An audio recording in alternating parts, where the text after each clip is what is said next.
few hours, a couple hours anyway. I don't know how long it's going to take. So yeah, I've been running around and all sorts of things. I had to go to the laundry, I had to go here and there.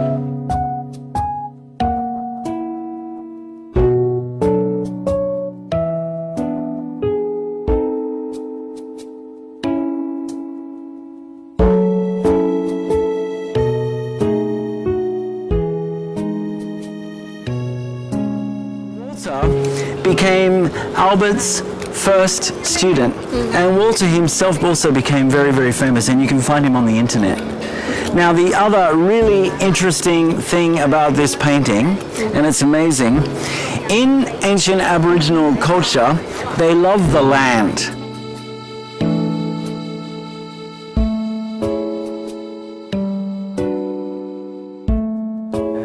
So thank you for Mr. Dalton inviting us to your house, and we see a lot of your collection, and I see that many of your collection is in Chinese style, and I want to ask, why do you collect the antiques in Chinese style?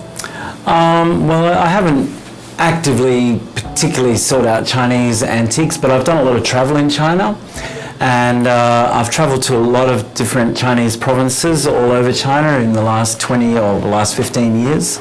And the thing about it is wherever I go in my travels all over the world, I always like to try to find something, not just a souvenir, but something of more meaning, something with historical value or something with cultural value. And therefore I've always got my eyes open to try to find something that I feel really talks of the culture or talks of the history.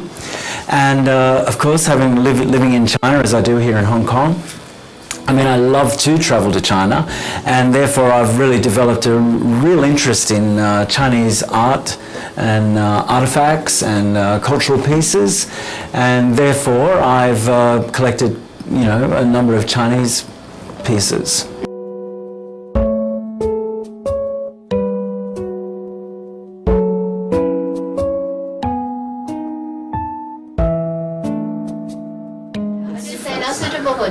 Yeah, kind of, and but this is really old. This is probably 200 years old.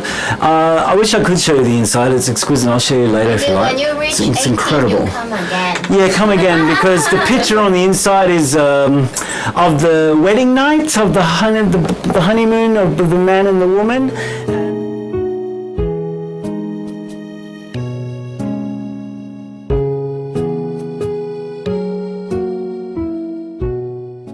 So how did the visit happen?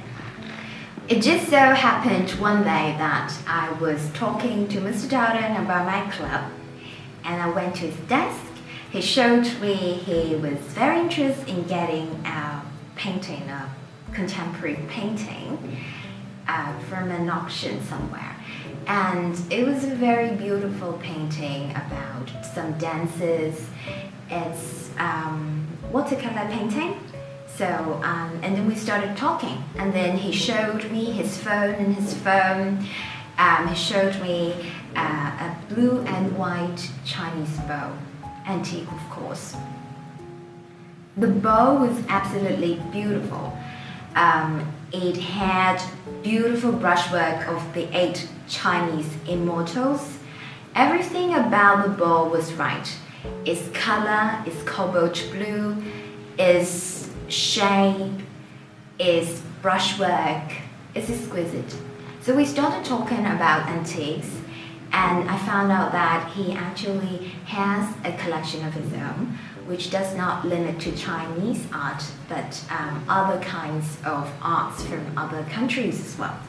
I also have a bit of a collection, but the thing that really appeals to me is the way that Miss Ho is able to inspire the students to take an interest in culture, history, and those things are associated with these collectible items. I was happily able to attend one of her meetings and get to know the students on a more personal level, and to share something that we have a common interest in, which are these collectible old items, which teach us a lot about social history and life in the past. And I just think it's a fantastic club. In all the schools I've worked in over many years, I've never been involved with it. I've never seen such a club. If you were to ask me my impression about this whole visit, only one quote came to my mind, and it's Chinese. It's from the Analects of Confucius. If we walk together, one may be my teacher. And this is how I feel about the whole visit. We can always learn something from the people around us. So if you have got something interesting to share with us, welcome to approach me. Thank you.